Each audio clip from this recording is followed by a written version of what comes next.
करवा चौथ की कथा। एक समय की बात है, एक साहूकार के 7 पुत्र और एक पुत्री थी। पुत्री अपने भाइयों की इकलौती बहन थी, इस वजह से उसे सभी भाई बहुत प्रेम करते थे। एक बार कार्तिक मास के कृष्ण पक्ष की चतुर्थी तिथि को साहूकार की पत्नी समेत उसकी 7 बहुओं और पुत्री ने भी करवा चौथ का व्रत रखा। रात्रि के समय जब साहूकार के सभी लड़के भोजन करने बैठे तो उन्होंने अपनी बहन से भी भोजन का आग्रह किया। इस बात पर बहन ने कहा कि भैया, आज करवा चौथ का व्रत उसने भी रखा है और चंद्रमा के दर्शन के पश्चात ही कुछ खा सकती है।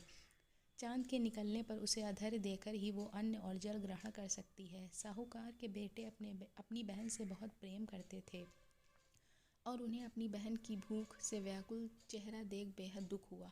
अपनी बहन का ये हाल देखकर उन्हें ऐसा विचार आया कि यदि चंद्रमा जल्दी ही निकल आए तो उनकी बहन व्रत का पारण कर सकती है।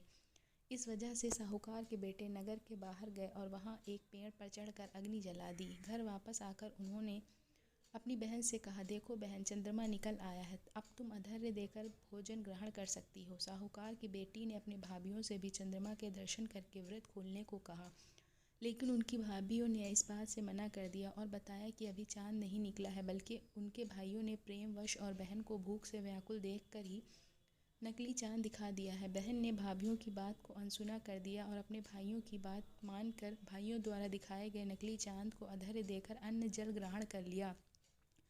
इस प्रकार बहन का करवा चौथ का व्रत भंग होने की वजह से भगवान श्री गणेश साहूकार की बेटी पर अप्रसन्न हो गए। गणेश जी की अप्रसन्नता के कारण उस लड़की का पति जल्दी ही बीमार हो गया और घर में बचा हुआ सारा धन उसकी बीमारी में व्यय हो गया। साहूकार की बेटी को जब अपने किए हुए दोषों का पता लगा तो उसे बहुत पश्चाताप हुआ। उसने गणेश जी से क्षमा प्रार्थना की और फिर से विधि पूर्वक चतुर्थी का व्रत शुरू कर दिया। उसने विधि से पूजन करके चंद्रमा को अर्घ्य देकर अपना उपवास पूरा किया और वहाँ उपस्थित सभी लोगों का आशीर्वाद ग्रहण किया। साहूकार की निश्चल भक्ति और श्रद्धा को देखकर भगवान गणेश जी उस पर प्रसन्न हो गए और उसके पति को जीवन दान दिया।